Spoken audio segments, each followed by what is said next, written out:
everyone. Welcome to the last video in this series about CAH. After learning about what it is and the effects it's had on my daily life, let's shift our focus and look at the effects it'll have on my life in the future. Additionally, we'll also look at developments in the medical field and explore whether a true cure for CAH is finally within humanity's reach. As we've seen in the previous videos, there are currently no side effects other than the usual medicine, doctor's visits every 3 months, and blood tests prior to each doctor's visit. In the future, there will be different effects on my life. Firstly, my medicine will continue, but I may have a change in the medicine depending on the type of local medicines available, changes in my body, changes in my lifestyle, and changing levels of various hormones within my body. Additionally, I'm going to have to start to take charge of my own health, which is why understanding CAH has been a very important goal for me.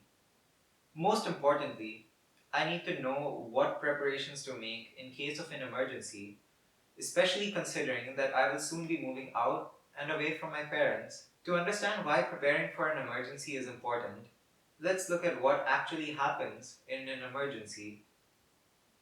An emergency happens when the body is under significant stress and doesn't have cortisol to regulate the body's fight or flight response. As a result, nothing can be done about stress within the body. This is because cortisol levels usually rise during events such as illnesses, but people with CAH can't produce cortisol. As a result, we can't do this. When this happens, the body goes into adrenal crisis. This is a condition where blood flow in the body stops or reduces. This can lead to organ injury, brain damage, a coma, or even death. This is why CAH is considered a life-threatening disorder. The simplest solution is the stress dose, or increasing your high zone or hydrocortisol levels depending on whether you're sick or not. This will depend from person to person, and it will not be the same for everyone. In my case, stress dosing includes doubling the dose if I have a fever above 101 degrees Fahrenheit and tripling the dose after 102 degrees. Stress dosing is also required in other cases, such as a bone break or a major surgery, that is to say, one that involves general, not local, anesthesia. It's important to note that stress dosing would not be required in less severe cases, such as a cold, before or after a vaccination, or with minor injuries. Stress dosing can be given through normal tablets the same way as usual in most cases. This is known as an oral dose. In addition to the stress dose, other nutrients will be required when you are sick. This includes increasing your fluid intake and electrolyte levels, much the same as a normal person when they get sick. Of course, it's not possible for oral doses to always be effective. One of the most common examples of this is if the patient is vomiting, which is usual for many illnesses. Of course, it's not possible for this stress dose to always be effective. One of the most common examples of this is if the patient is vomiting, a common symptom of many illnesses. In such cases, it's not possible for glucocorticoid medications to be taken, held down, and digested by my body and that of others who take these medicines. A solution in this case, and other cases where the risk of adrenal crisis is high, is to take another form of cortisol. This is known as Solu-Cortef. Solu-Cortef is an injection that all patients of CAH should keep handy at all times. Because you never know when an accident may occur, and obviously these accidents may lead to crises. A single Solu-Cortef injection contains between 500 to 100 milligrams of cortisol, which is significantly higher than usual levels.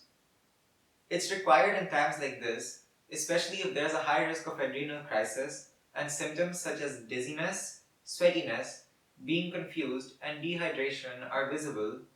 The high dose of cortisol should not be an issue because it's better to give too much rather than too little, especially considering that there are few side effects of taking such a high dose in an emergency. It's important for patients to have Solu-Cortef or a similar alternative easily available, and you should know how to use it. People around you, such as your parents if you're a child or if you live with them, close friends, and other trusted people who are around you should all know where it's kept. And it should be kept in multiple places: your home, school, office, car. All of those are examples of where you can keep a dose of solucortif. In the worst case scenario, an affected patient may have to go to the hospital for a severe illness. Here, medication can be given intravenously instead of orally or through an injection, and therefore directly into the bloodstream. If you go to a hospital that you have gone to before, the doctors will have your records on file and they will know that you have CAH. They're trained and they know what to do in this case. If it's a new hospital, you have to mention that you have CAH. Most doctors have at least a basic understanding of what it is, and it's highly unlikely that large hospitals will have no doctor or no endocrinologist on call. Endocrinologists know what to do because CAH affects the adrenal glands, which are part of the endocrine system. Information on CAH is easily available online, and you can do more research if you're interested.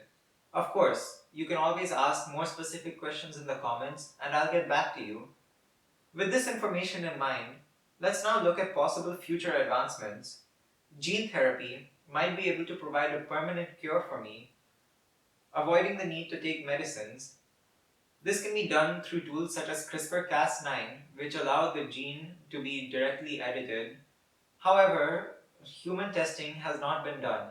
Recently, a Chinese scientist did do it on an embryo of babies, claiming to have made them immune to the HIV virus. However, testing hasn't been done on animals, and we don't have enough data to prove that it's safe yet. As a result, it's still a very irresponsible decision to make, and it's illegal in most countries. In the future, however, I would like to see the science improve, and with more trials, it might be possible to prove that it's safe for everyone. In that case, a cure for me might finally be in sight. Additionally, better diagnosis methods and increased awareness, which is the goal of this video, will also encourage research and investment in this field. This will open up new options for treatment and enable better diagnosis and healthcare. Finally, thank you so much for watching this video and staying tuned throughout the whole series. I hope that it was informative and it helped you learn about CAH, genetic disorders, and more.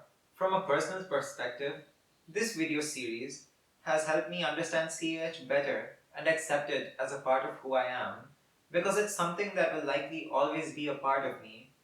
Whether you're affected by it yourself, whether you know someone who's affected by it, or if you just watched this series out of curiosity, I sincerely hope that this series gave you something to walk back with. Today, we live in a society that, although advanced, remains divided and short-sighted sometimes.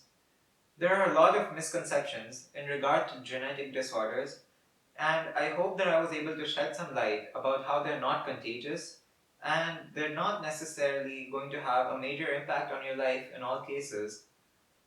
After all, on days when I don't have a surgery or a doctor's appointment, what's stopping me from living a perfectly normal life?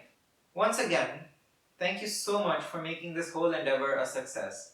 I'll continue to post more videos, so don't forget to subscribe if you're interested.